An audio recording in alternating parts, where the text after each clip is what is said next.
It's more than just another radio show. It's a beacon of truth. Fasten your seatbelt and find out why they call Deacon Harold Burke-Sivers the dynamic deacon. Join Deacon Harold for a fast-paced hour that sheds encouraging light on today's culture. Welcome to Beacon of Truth with your host, Deacon Harold Burke-Sivers. Hello, everyone, and welcome to Beacon of Truth. I am your host, Deacon Harold Burke-Sivers, and you're listening on the EWTN Global Catholic Radio Network. So great to be here with you as always, and I'm so thrilled today. Have a good buddy of mine that's on.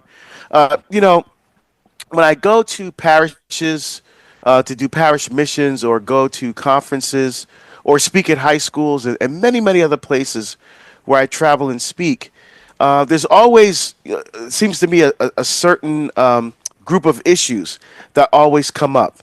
But the number one, at least from my experience of speaking literally all around the world, is about how to keep our young people in the church, right?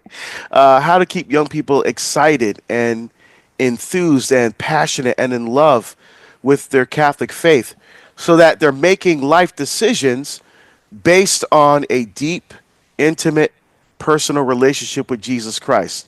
There's so many parents, parish groups that are trying to get their kids there. But man, we're battling against the principalities and powers and all kinds of crazy things in the world that are pulling our children away. And you've heard me say many times on this show that I've heard so many young people say that they want to hear the truth and they're not hearing it, right? How many young people I meet who don't know how much God truly loves them, right? Parents that are struggling with kids, older kids, young adult kids who are away from the church and they struggle because their kids aren't baptized. And we've talked about this on the show, and we always get one of the shows we get the most calls is when people we bring up this topic and people call them to share their story, their experience, even some helpful things that they've done in order to really get that message across in a way to our young people that's dynamic, and inspiring. Because they are looking for truth. If you look at some dioceses, the number of priests and religious have significantly increased.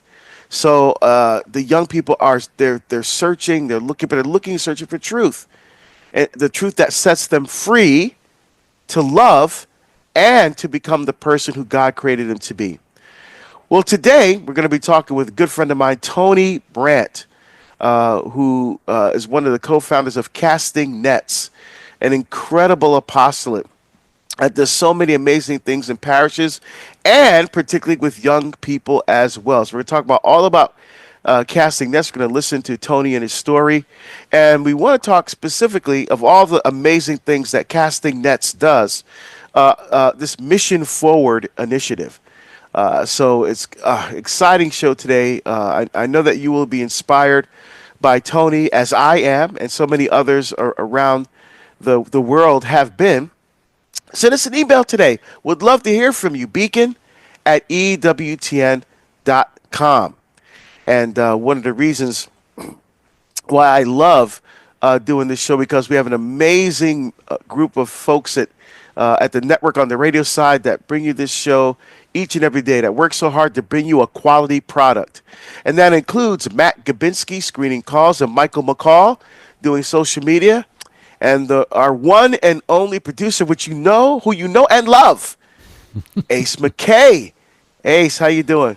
It's different levels of love, but no, it's all good. I'm good, man. I love the idea of casting nets, like the thought of knowing that as an individual, like you don't have to have the lavish church or the lavish service or big revivals to be casting a net into your own personal community. And whether that's how you live out your faith or whether you get to actually talk through with someone when they're hurting and how, Scripture and God's healing and peace can come into their lives, like that excites me because, again, we're kingdom builders, right? Yeah, exactly. And, what we do, we're helping Jesus to build his kingdom here on earth because he's given us work to do.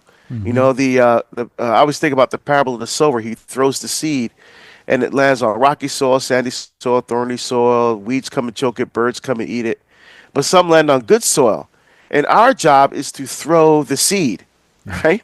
Or Jesus, after this incredible ministry, casting nets, Jesus tells the apostles who are fishermen to throw their nets in for a catch. And what are we trying to do? We're trying to catch people and bring them, because you haul that net in and you're bringing people somewhere. We're bringing people to where? To a deeper love and intimacy of Jesus Christ.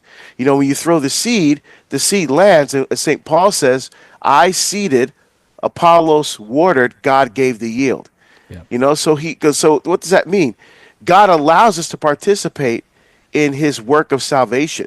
Of course, God does the work with the seed. It takes root and fertilizer and sunlight and all the nutrients that plant needs to grow, right? God does that work, but the seed can't grow if the seed's not there. And that's our job, to throw that seed of faith, to cast those nets into the water and watch how God works. Yeah. Watch how God brings the yield and brings the abundance into our lives and the lives of our children. So I, like me, I mean, my kids are older than yours, Ace. My kids are all adults now. Yeah. But you still have kids that are like high school age. Right. So I mean, what are some of the things that you and Tawny do to try to keep the kids alive? And I mean, there's a balance there, isn't there, Ace? I mean, you have the faith stuff, and then they have their activities with their friends, and then your kids are involved in music and drama and arts and those kinds of things. And there's a balance there. I mean, how do you manage that balance where the faith piece doesn't fall away to like sports or drama or any of the other things that many kids are involved in today? Well, I mean, a big part of it is having them active in the service. I mean, being in our church, especially we're part of a church plant that's growing, so they're getting to help with the readings, and they're getting to help with, the presentation of the gospel and all, and all of the different roles that are within a service. Is beautiful to see them active, because again, as I like to believe that, when they hear the word and then they actually are reading it themselves, it's burning it, tattooing it onto their hearts, right? And so there's that side of it. But then also we've created a very open dynamic, what I like to call couch time. So when my wife and I are in there watching a show, no matter what we're watching, if the kids are doing their own thing and they have something that, even if it's just hang time, and then we just kind of see how the Holy Spirit prompts whatever conversations of what's happening in their lives or their friends' lives, and we talk about those things. We give them that free space, that what's set on the couch stays on the couch, no judgments, so that they know that come to us first, because we're going to help you navigate that through your faith lens. And then when you either are talking to your friends or your friends are making choices, you can either help influence them, or if nothing else, they see you acting out your faith, just like we want to act out our faith to our children, because they are watching us, and how we deal with a situation. My wife and I are quick to say, look, we overreacted in this with this person or with you or with each other, and we shouldn't have done that. And so they are learning from us in that process, because again, the more transparent we are, then the more people see God working in us. Yeah, I love that. To try to find that balance and engaging our young people so that they come to us. Because at that age, often, how was school today? Fine. Right. How was basketball practice? Fine. You get those one-word answers. But to try to create an environment where they're open to coming to you, to talking about what's going on in there. That's hard to do at that age. Sure. But I love what you said about that witness and that example, that encouragement. I did that with my son particularly. We'd go on guys' night out, and I would, we would eat chicken wings and bacon cheese fries, and we just talk about stuff. I try to create an environment where he felt comfortable coming to me, to his dad, to talk about things going on in the world, things going on in his life. Not, lecturing him, not, it's not a religion class or anything like that. It's just father and son talking and doing that in an environment where we're enjoying some food, enjoying time together, and where it's a conversation, Sure. not just me lecturing at him. And then we go see a movie like Thor, the Avengers, right? Because we're men, Right. you know. And it's interesting because now he's almost 22, and he still wants to do it. He still wants to go out with his dad, you know, That's awesome. and have lunch, or now that he's working, but it's usually lunch now. Sure. But he still wants to do it, and that's awesome. And it's that lived witness and example that all parents are not just trying to drive the faith down my throat, but they understand and create an environment where I feel comfortable. Instead of going to a TikTok or a social media influencer, go to the people who love you the most on this earth. Yeah, besides because God, of course. when they are alone on their phones, that is also embedding into them. So creating that filter is huge. So when they're by themselves, they know how to process it. Amen. We're talking to Tony Brandt today from Casting Nets. Beacon at EWTN.com.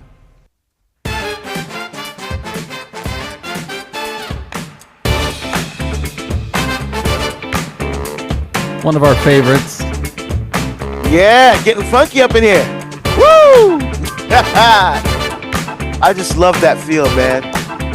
And it's fun to play too. Yeah. When you're playing the funky stuff, and it's harder than it looks. Yep. Because okay, well, again, you're not playing many chords, but often you're playing broken chords, like you're playing sus chords, or you're playing like fifth chords, or something like that. So you're not playing full chords, you're not playing all the strings, and so there's palm muting that's involved, left hand muting.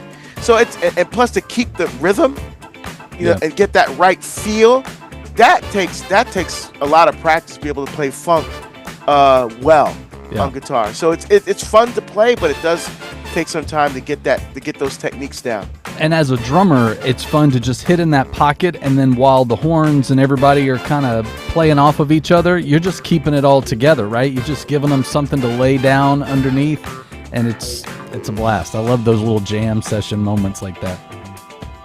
Yeah, the pocket is key for the drum set. The pocket, especially for this type of music, it's incredibly important. Yeah, love that. What an awesome selection today. All right, we listen to Beacon of Truth. I'm your host, Deacon Harold Burke-Sivers, and we'd love to hear from you today. Beacon at EWTN.com. We're going to be talking with Tony Brandt, one of the founders of Casting Nets, an incredible apostolate that are bringing everyone to a deeper love and intimacy of Jesus Christ. You need to know who Tony is and the work that Casting Nets is doing. We had his partner in crime on the show previously, Chris Stewart, but now we've got Tony on, and so excited to talk to him today. We'd love to hear from you. Send us an email today, beacon at EWTN.com.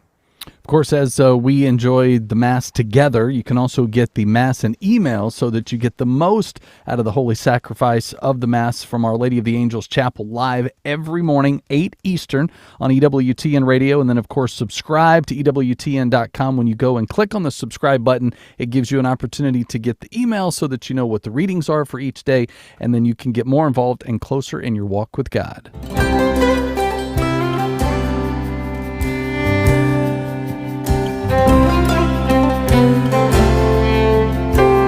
All right, well, it's time for us to break open God's Word in the Psalms, in the Soulful Psalms segment of Beacon of Truth. The Soulful Psalms is where we take part of God's Word in the book of sung praises, the liturgical hymnal of our Jewish brothers and sisters, and that we hear in each and every holy sacrifice of the Mass, the Psalms. Today, we're taking a look at Psalm 96, which is in Book 4 of the Psalms. And we're going to take a look at part of this Psalm 96. Again, in this particular section of the Psalms, many of these Psalms in Book 4 are not attributed. So they don't have prescripts that tells us who the author of the Psalm was, what instrumentation to use. It just kind of dives right in. So this Book 4 is Psalms 90 to 106 in the section 90 to 106. So we're going to start with Psalm 96, verse 9. Psalm 96, verse 9. Bring an offering and enter his courts. Worship the Lord in holy splendor. Tremble before him, all the earth. All right, so bring an offering.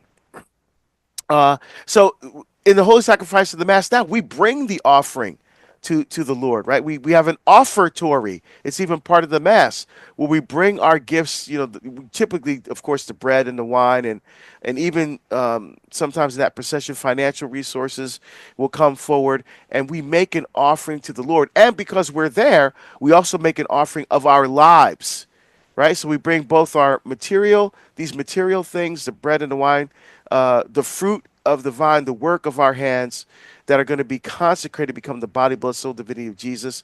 We bring our financial resources to help build up the parish and support the parish work, but we also bring ourselves because we're making an offering of our lives at each and every Mass. As part of that, the charism of priest, prophet, and king. In baptism, the main job of a priest is to offer sacrifice. We offer the sacrifice of our lives, and tremble before Him all the earth. Just have humility in the face of the awe and the majesty of Almighty God. And verse 10, say to the nations, the Lord is king. It's about evangelization, right? And we're going to be talking about that on the show today. Say to the nations, Lord, the Lord is king. Because the nations are trying to make themselves God. They're trying to make themselves king. They're trying to push religious experience and the idea and the thought of God out of this discussion within society. But we have to stand up and stay strong and speak to the top of the rafters with all of our voices that the Lord is king. The world He made firm in its place. He will judge the peoples in fairness. Yes, we will all be judged before God. And I'm a good person is not going to cut it when you're standing before the Lord. He gave us talents, He gave us gifts, and He's a wise investor that expects a return on his investment. And I know one person that's been giving a phenomenal return on the investment of the gifts that God has given them is our guest today on Beacon of Truth. I just have the great honor and privilege of introducing a very good friend of mine, Tony Brandt. Tony is a very dedicated husband and father of 7 who has been inspiring audiences, both young and old, right? Youth, young adults, parents, all kinds of folks in parishes for over 20 years. He spent more than 20 years married to his beautiful wife, Kelly, and they live in Wichita, Kansas. His talks are not only inspiring and challenging, but also exciting and entertaining, making him a speaker that people call to come back year after year. When you're doing what God's calling you to do as a speaker, when you get invited to come back to the same parish or to the same event again and again. That's happened to me, and I know it's happened to Tony from Casting Nets. So I'd love to bring on now my good friend and one of the founders, along with Chris Stewart of Casting Nets Ministries, Tony Brandt. Tony, welcome to the show, my friend. Hey, thanks for having me, Deacon. It's a great pleasure. All right. So I know that many people know who you are because you travel quite extensively. But for those of our listening audience and viewing audience that don't know, give us a little background. Tell us your story about how you've come to faith in Jesus in the Catholic Church. Well, Deacon, I grew up in a devout Catholic family. My parents are amazing people. They really dedicate their lives to serving others. I have 11 siblings, 9 of which are adopted. So I've got an Asian brother, 3 Asian sisters, 2 black sisters, 3 black brothers, 2 white sisters, and as I always say, I am the only white boy in the family. So it's quite the dynamic. Our parents. They brought in over 40 kids over the course of my childhood. It was like living in an open door mission. We just had different people all around us from different backgrounds and shapes and sizes. And, being raised in that environment really shaped who I am, shaped my dedication to serving others. But as a lot of people do, as I got older, I think my parents were very focused on the kids that were really struggling. And so I found myself kind of waning. And as I graduated high school and went off to college, I kind of wanted to find my own happiness, just find what I thought would make me happy, and searched for that in all the wrong places, and pretty well left my faith. I didn't ever stop going to mass, but I'd sit in the back with my arms crossed, that kind of thing. And by the time the end of my sophomore year came around, I found myself wanting. I found myself depressed and just didn't want to live anymore. I just thought, wow, I've abandoned my parents' legacy of living your life for others. I've abandoned my faith. I've abandoned pretty much every part of me that meant something. And so over the course of Easter of my sophomore year, there was a tragic happenstance that my uncle had taken his own life, and I saw the tragedy that created within my home, the destruction and the disturbance that created, and I realized I have to change. These are the things that I need to do that are different. And it was that weekend that I decided to give it a full try of faith, of saying, look, I've been doing this all wrong, and I need to give the Lord a real chance. I'd always given him a chance, but just to give him a real chance and go all in with my faith. And I remember I went back to college and I thought I'm going to lose all of my friends. And the first person I thought I'd lose was my roommate, Big Joe. And he had a similar experience that weekend. And because of that experience, we both shook on it and we said, I got your back if you got mine. And we both went all in with our faith and really tried to bring as many people with us as we possibly could. There were a couple of people that were a part of that were like walking with us along the way that were kind of unexpected. And because of that, I realized that I have a lot to be thankful for in reference to those people. Big Joe eventually became Father Joseph Irwin of the Archdiocese of Oklahoma City, that Deacon. And, yeah, great he's priest. An amazing priest. Yeah, he's a good one. He is a good holy priest. And the two of us have continued to do everything we can for the Lord. And I just remember I went off to teach a youth catechetical program that summer. I had no business being there, especially with where I was 2 months before that, and just fell in love with the knowledge of the Lord. And so when I got back to college, I changed my major to theology and philosophy, and studied that all the way through the end of college, and then went off to be a teacher and get heavily involved in ministry. And Chris and I have been working together since that summer that I went off to teach that youth program. So that's where we got our introduction. And in 2005, we started casting nets to really go out and make a difference. That's awesome. And I really got to know you through our mutual friend, Hector Molina. Right. In fact, my first time ever on pilgrimage to the Holy Land was with you. Right. And Chris and Hector and Father Irwin. Right. And who else was with us on that trip? And Damon. Damon Owens. Yeah, it was an awesome experience. The Sepulchre 6. And a Sepulchre 6. Yes. Still have amazing memories of that. And our escape when we went over to Palestine, because they didn't want to take us over there. So we snuck away, That was such a great trip and such a great experience. And I'm really excited to tell people, so you can share with people what a great story. I think, this is why it's important that we need to tell our stories as Catholics, because people listening need to know that there's hope. My son and my daughter, they're where Tony was, and they can get hope that yes, they can come out of this and God can use them for His glory. Right. Awesome.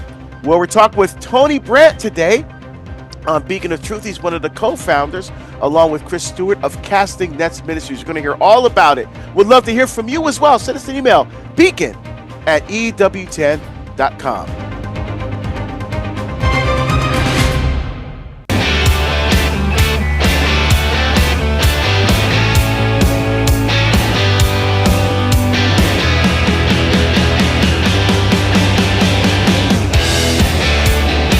Yeah. I like that. It's kind of got that, it reminds me of college, I was in the mid-'80s. Yeah. In college, it kind of has that kind of pre-grunge kind of vibe, like grunge was just kind of coming into, starting up, Nirvana, things like that at that time. But this sounds kind of like kind of REM or one of those groups from that era. Yeah, because the 80s, you had a higher tone to the snare, and then when it went into grunge, it was a darker, deeper tone. Yep. So you can tell a huge difference from when music changed, because just the snare drum alone. Well, even the guitar is a lot brighter than grunge. You know, grunge is heavy. It's heavier. There's more distortion because it gets across that angst. Yeah. Of the of those performers in of that time. Yeah, for sure. So it's awesome. And Tony's a musician too. Yeah. So we're finally getting the horn section in here. Yeah. I played trombone for many, many years. Oh, that's awesome. All right. Well, I'm Deacon Harold Burke-Sivers, and you're listening to Beacon of Truth. And today we're talking with Tony Brandt, one of the founders of Casting Nets, along with Chris Stewart, an incredible ministry bringing people to a deeper love and intimacy of Jesus Christ. We're going to hear all about it and would also love to hear from you. Send us an email today, beacon@EWTN.com. We continue to learn from the wisdoms of Mother Angelica with Mother Angelica Live Classics. You can check that out Tuesdays, 8 Eastern, right here on EWTN Radio. All right.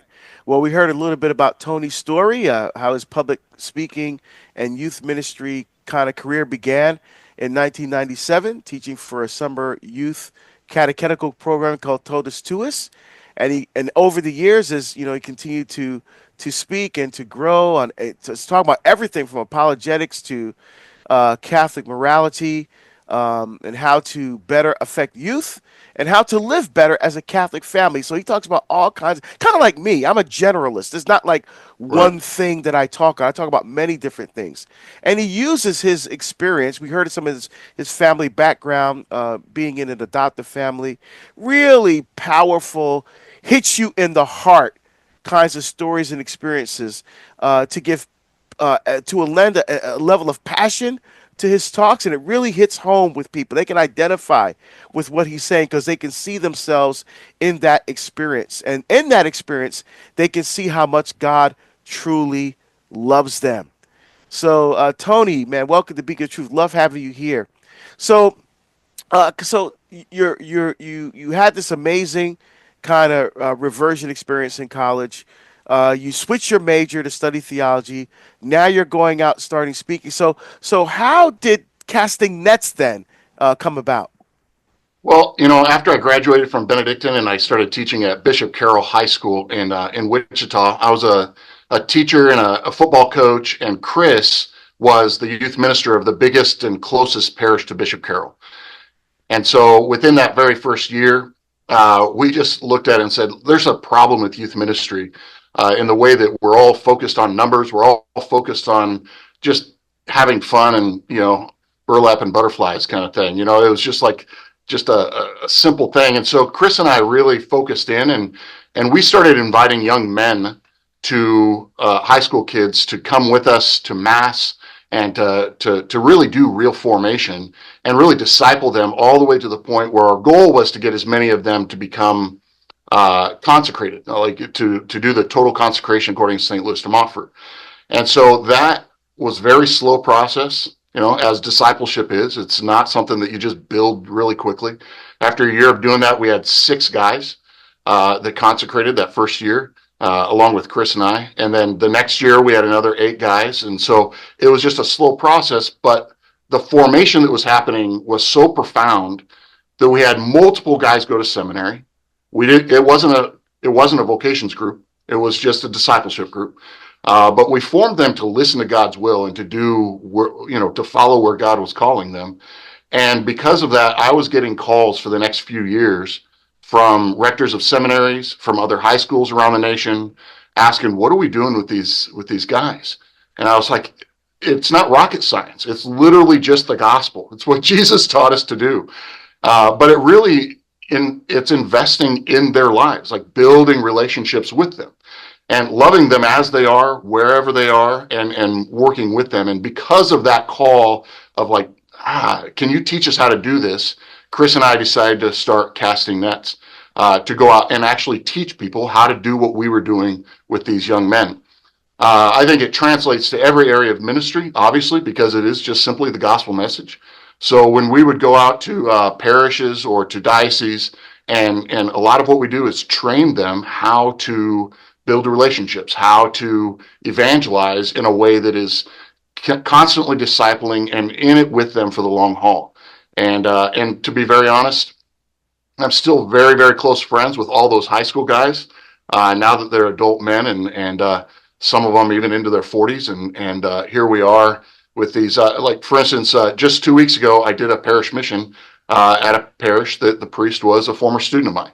And there's a lot of those around the Diocese of Wichita because of what we did with the Knights that translated into what we're training people to do with casting nets.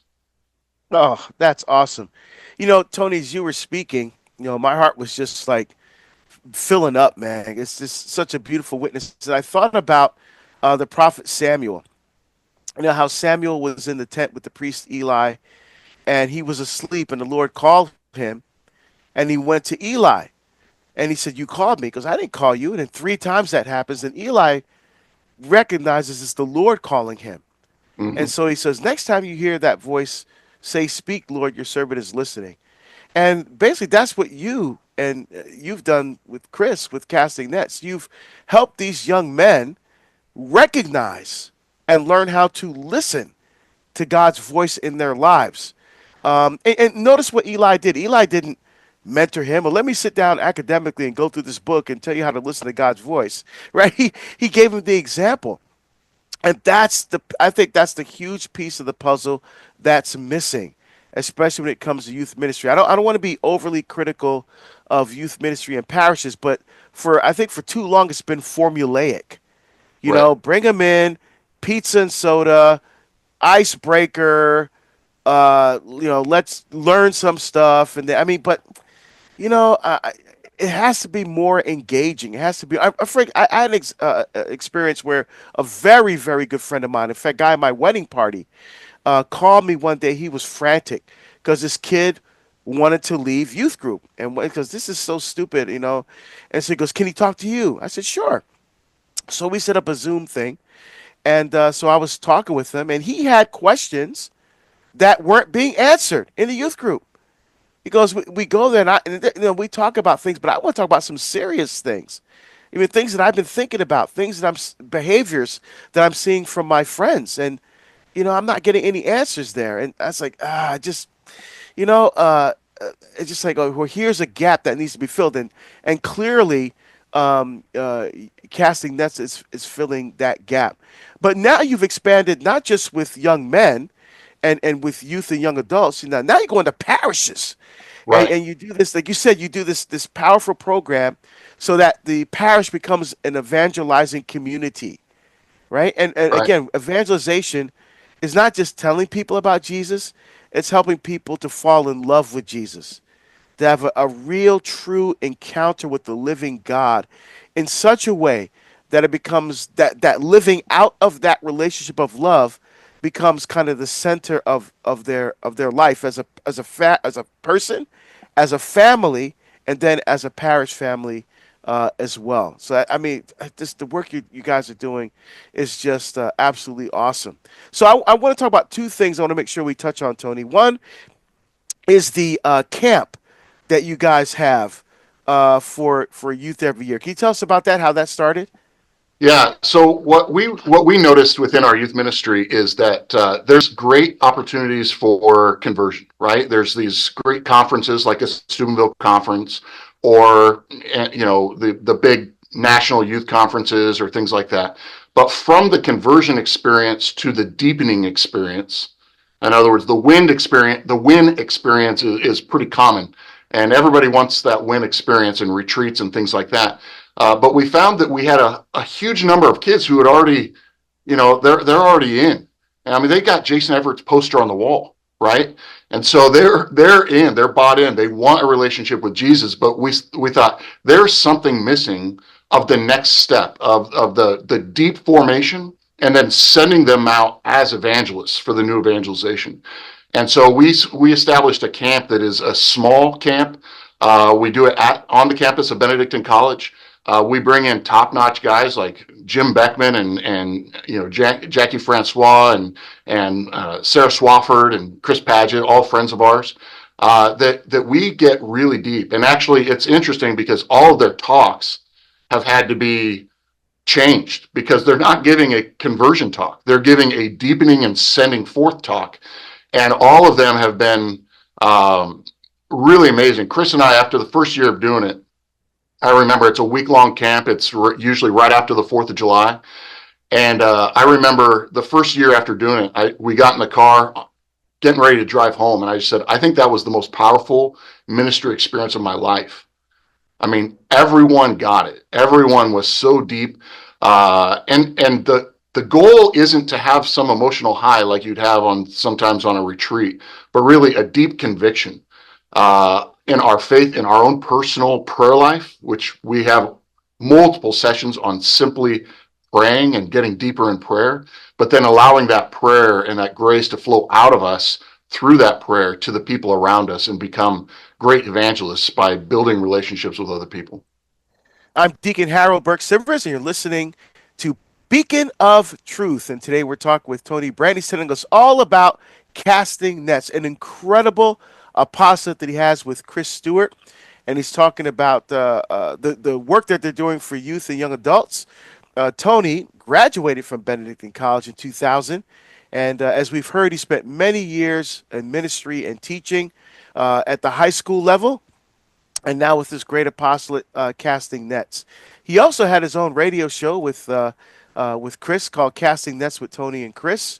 And his high school experience spanned about 15 years. And now he's working full-time to bring people to a deeper love of Jesus Christ. Now, I know that parents listening to you just now were like, oh, my goodness, that is the experience I want my kids to have. And parents often feel bad because they can't give them that experience because they're not experiencing that themselves as parents. Because you can't give what you don't have, and so they don't have that experience. And so it seems to me that, yes, you give these young people not just, like you said, the high of the conference or the high of the retreat. And then, if you're high, that means if you're standing up on the cliff and you're high up, that means you got to come down at some point. But you want them to not just have a mountaintop experience, but for that experience to penetrate their hearts and literally the depth of their being, so that it becomes a way of life, a way of living, a way of thinking, a way of acting. So in addition to doing that for youth and young adults, you also do this at the parish level. You have a wonderful program with Casting that's called Mission Forward. And can you just tell us a little bit about that? Yeah, really, the Mission Forward initiative, it came from just our desire to, number one, be able to go to any parish, and not just, big suburban parishes with big suburban budgets, right? We want to be able to get into those small inner city parishes. We want to get into wherever the Lord calls us, to be honest, like anywhere. And so the Mission Forward initiative is a way that we don't charge an honorarium for doing a parish mission. We literally just ask for the donations at the end to pay for the next parish. And so when we go to that next parish, then we go there and we say, hey, look, St. Peter or whoever it was paid for this parish mission, but they're also praying it forward. So it's a pay it forward and pray it forward. So we have an entire parish of people on the 3 nights of that mission, praying for them, praying for the Holy Spirit to be truly present and really impact them. And then we send a thank you note, but then at the end of that parish mission, we ask for them to pay it forward as well. We really just want everything within the parish missions to be as easy on the parish as possible.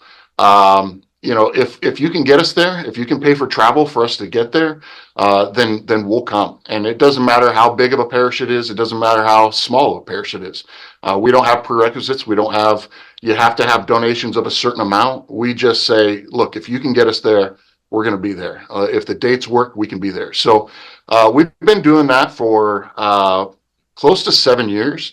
And as we continue doing that, obviously COVID kind cut that pipeline off for a little while, and so we had to rebuild. And since we've come back from COVID, we've been rebuilding that, but it's still plugging along and going strong now, because parishes see the benefit of it's not just having a free parish mission, but really having a parish mission that has people praying for you, and that you're paying it forward to pray it forward to the next parish as well.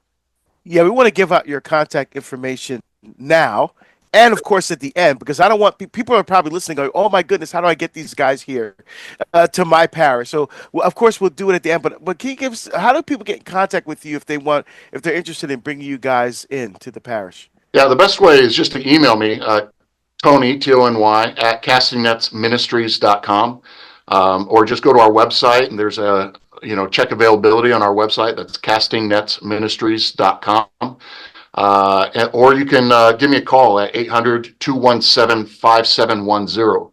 And in any which way you want to call me or text me or whatever, I'll get back to you. And I do that personally. I'm the one that gets back to you. So we can set up dates, or we can look at what works for your parish. All right, awesome. And so when you go to a parish, do you do a talk specifically for youth in the parish, or do you go to the high school as part of your time there, or is it just solely parish focused? Well, most of it is parish focused. So we're doing a parish mission, the 3 nights, usually standard is Sunday, Monday, Tuesday, or Monday, Tuesday, Wednesday, parish mission. But, just like you, and I know that you and I have talked a lot, that when we show up, we want to work. I'm not going to just sit there and hang out in a hotel room for the entire day and then show up in the evening. And so we're looking for the opportunity to maybe even talk to those teachers at the school, doing in-services for teachers. As former teachers, we love talking to teachers, but even doing staff retreats or things like that. There are occasions here and there that we may do a high school group, but as soon as you tell them that you have 7 kids, they kind of look at you like you're old or something. But Exactly. but most of the time, most of our stuff, other than the camp, is working with adults, really training them how to work with the high school kids or the other people in their parish. All right. Well, you listen to Beacon of Truth. I'm your host, Deacon Harold Burke-Sivers. We're talking with Tony Brandt today, one of the co-founders, along with Chris Stewart, of Casting Nets Ministries, and the incredible work that they're doing with youth and young adults and with entire parishes with their Mission Forward initiative, how they're helping parishes become true evangelizing communities, not just for the youth and young adults, but for everyone in the parish as well. I said before, how parents often have a hard time passing along the faith to their children because they don't have the faith themselves. So in doing this work, Tony, how do you balance this and manage this within your own family? Because what you don't want to do is become a living contradiction. Here you are going out, telling people in parishes and telling these youth and teachers how to become evangelizing witnesses of God's love in the world. And meanwhile, your own family's like, "Where's Dad?" Or I mean, seriously, how do you balance that in your family? Well, obviously, that's difficult for any of us that are in this industry, right? I mean, that is the number one, I think, problem. Number one, I would say we limit the number of nights we can be away. We have a certain number that we say that we cannot, without permission from our family, we cannot book any more events or conferences or parish missions or anything else. But we also look at the fact that our industry is really, at least for parish missions, is really focused in on certain seasons. So Lent is an incredibly busy season. And if we can get through Lent, our Easter is glorious, which it is anyway, right? But for us, it's even more so because we're on the road almost every single week of Lent. And then when Easter comes around, there we are at home again. But at the same time, even during Lent, I don't want to be gone for a week at a time. I want to be gone for, just those 3 nights or 4 nights that I'm going to be away. So then I can get back home and spend that quality time with my kids and with my wife. I'm kind of in both, between you and Ace. I've got one that's married. I've got one that's engaged to be married. I've got 3 in high school, and I've got 2 in elementary school. So I've got the full range. And so it's really important to me to look at those most important events in my kids' lives, because I think it is. Um, I don't think that it's quality or quantity. I think it's quality and quantity. That we've got to be able to spend that time, quantity of time, but also quality time, like looking at those opportunities when a kid is in a sporting event or the musical or what have you, that I'm there at the concerts. I'm there at all the different aspects of their life to the best of my ability. But when I'm gone, I let them know, and we have a different way of communicating back and forth, whether it's, FaceTime or whatever, just to continue to communicate with them. Yeah, that's extremely important. I know when I started traveling, exact same was true. Although my kids were older by the time I started traveling and speaking full time. But I found that when you're doing this kind of work, that when you honor that time with your family, because there's always that angst of I'm not getting things done, or I need to get this talk done, or I need to prep for this thing, and you know, but God multiplies your time. When you honor Him, and you honor your commitment to your family, which God, family, everything else. That's always my priority. God, family, everything else. When you honor that, then I find that God multiplies your time. Right. And you're finding time to do things, to get things done, that you didn't see or experience before. Right. And I know I I would, know that's true for you as well. I would actually say that, God multiplies your time when you're faithful to prayer. Yeah. uh, there's times where maybe I'm lacking, or I just couldn't squeeze in my morning prayer that morning, or whatever it may be, that I'm sitting there, trying to figure out, and then I'm anxious about my time all day long. But if I give the time to God, He multiplies that time and gives me opportunities that I never saw coming to spend time with my wife and my kids and still get my work done. So, when we give the Lord time, then He's the master of all that time. Oh, amen.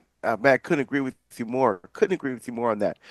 All right, so we have like just a few minutes, like 3 or 4 minutes left. So what's the future of casting nets? Like, where do you see yourself? Like, what challenges are you seeing? Because you travel a lot, like I do. So, what are you seeing in parishes? How are you kind of adapting your message to meet the needs of the church now moving forward? Well, I think the biggest thing is that for a long time, I really saw the parish missions, and even Jim Beckman threw this out when he was on our board. He's like, "Isn't a parish mission just a flash in the pan?" It's like you go and give an inspirational message, but 2 weeks later, they don't even remember who Tony Brandt is or who Cassie Nets is, right? And so what we've adapted to is actually going in to a parish ahead of time, usually like 2 months or so, and doing a leadership training, leadership evangelization training specifically, to take all the parish leadership and train them in evangelization, give them the homework of filling the Father's house for the parish mission, so they have the experience of inviting people that probably wouldn't have come anyway. And then when they see that happen, they can use those skills, that training and that action plan, to continue to move the needle forward after the parish mission. And we have seen incredible fruit come from that. And we've been doing that for a couple of years now. And that's where I think the rubber meets the road for us. And we see incredible blessings, and the nets are full when they actually execute those missions. Yeah, and we were looking to partnership to do something together with larger events I was planning, but then, as you mentioned earlier, COVID came in and messed everything up for everybody. That's right. But moving forward, as I pray about where God is taking me, I still have in the back of my mind doing the type of events I was thinking about prior to COVID, and bringing you guys in, because we were talking about partnershiping on Right. doing this pre-evangelization. I mean, that's still in the back of my mind. So I've got so many other things going on right now, but I wanted to pray about an opportunity for us to work together, because this work is just so important. So Yeah. so Tony, give us that contact information one more time. How can people get in touch with Casting Nets? Well, our website is castingnetsministries.com. You can email me at tony@castingnetsministries.com, or just give me a call. My phone number is 800-217-5710. All right. Well, thank you so much, Tony, for being on. It was great having you. Great hearing about the work of Casting Nets Ministries. I want to encourage everyone out there to give Tony a call, to get in contact with him and get him to your parish as quickly as possible. Remember, you can stream today's show by visiting Podcast Central at EWTN.com/radio. My friends, until we're together again, please know that you're in my prayers, and please pray for me. And may Almighty God bless you, keep you, and protect you, the Father and the Son and the Holy Spirit. Amen. Amen. Thank you.